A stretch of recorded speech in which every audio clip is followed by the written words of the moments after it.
It's been all things One UI 4 with SamMobile, and if you've been here before or you find yourself here for the first time, we've been covering each beta build of One UI 4 on the Galaxy S21 series down to the final over-the-air OTA release.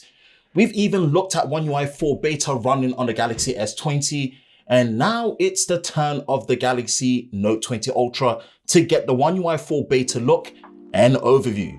Hi, Ben from SamMobile. If you enjoy exclusive and new videos like this, then be sure to like, subscribe, and turn on notifications so you don't miss any future videos on YouTube with SamMobile TV.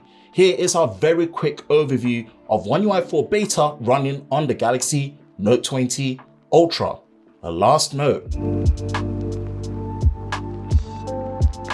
Major disclaimer here before we go forward. If you've been following our extensive One UI 4 beta coverage, even down to the official overview of One UI 4 on the Galaxy S21, then you'll feel right at home with the Note 20 Ultra.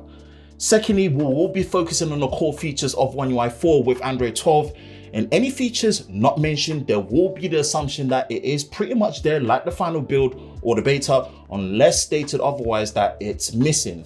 With that out of the way, let's run you through One UI 4 beta on the Galaxy Note 20 Ultra. First has got to be Material U with color palette. This aesthetically is the biggest change and attraction and the foundation and the looks to Android 12. Your phone naturally customizes the menu, buttons, backgrounds, apps throughout the whole system UI based on the wallpaper that you select and use. You can even take it a step further and apply a default color palette to the native Samsung apps in One UI 4. We saw this on beta 2 on the Galaxy S21, so it's good to see Samsung have followed through to the Galaxy Note 20 Ultra as well, as this is a very highly demanded feature that people wanted to see. The next core feature is the new level of privacy control and access with visibility, which has greatly improved with One UI 4 and Android 12. This is all focused around having better control, visibility, and access to apps and system usage over your phone's camera, microphone, location, and even a clipboard when copying and pasting content. Now, what's also great is that you can instantly see when an app is accessing your camera or mic with a green dot and a toggle that will appear on the top right as an indicator, which you can then pull down, press, and access for full visibility of what the permissions are enabled for that specific app. What's even better is that you can now actually keep the exact location that you have on the app private for each particular app by setting an approximate tracking to give a general area of where you are, or what's great is you can disable it altogether. The reworked privacy dashboard even shows you a detailed look of the last 24 hours of what apps have actually accessed your camera, mic, and location at specific times, whether when using the app or even in the background. What's obviously great is, as we stated before, this level of visibility, access, and control is a massive core improvement to One UI 4 with Android 12, and it's great to have it here at your fingertips as the end user. Another foundation and change to One UI 4 with Android 12 is the new widgets and interaction with the home screen.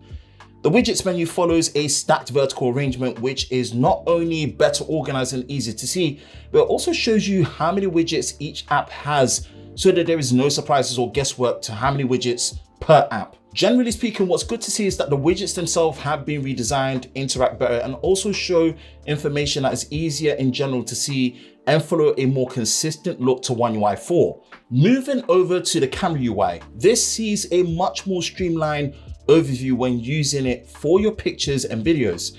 The scene optimizer button only appears in photo mode if it's in low light and or scanning a document. And also the night mode and portrait settings are hidden away in the more section, but as always, like we stated before, you can bring it back into the main selection if you choose to do so. Gone are also the pine trees that represented the magnification or which focal length or lens or view you're using in the camera UI. Once pressed at the bottom, a row of numbered icons highlighted in yellow are shown to tell you what magnification and lens and focal length that you're using at the time.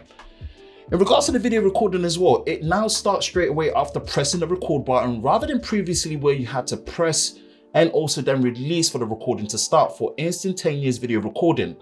Also, what's good about the photo mode is that when you press and hold down the shutter button to start recording, You can then further drag up your finger to the lock icon to continue recording. This is great and very seamless.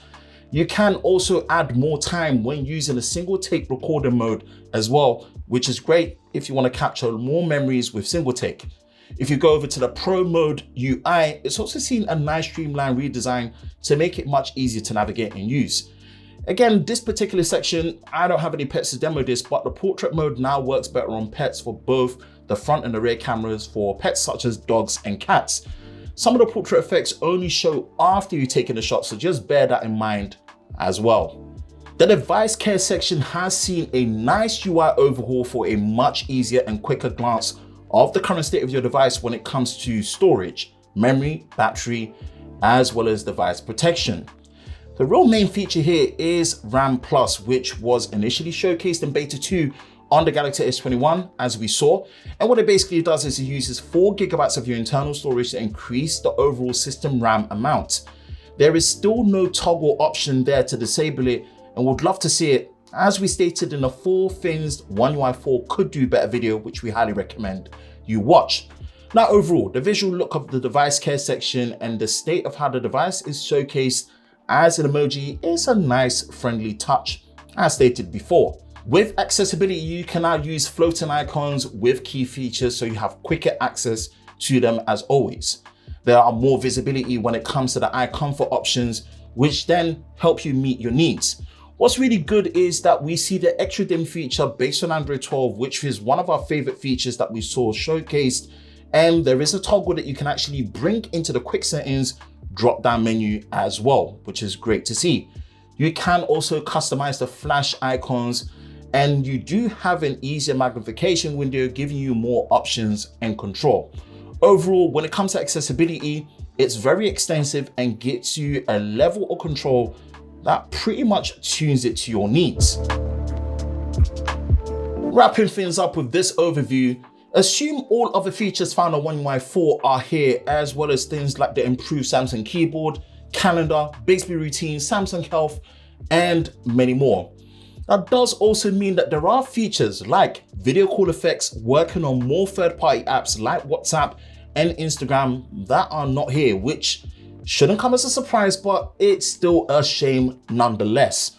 What's been your experience with One UI 4 beta on the Galaxy Note 20 Ultra, or in some cases the Note 20? Let us know in the comment section below. For the latest news in the world of Samsung Daily, be sure to visit us at SamMobile.com. And for all the latest videos on YouTube with SamMobile Official, be sure to subscribe and turn on notifications, and we will see you next time.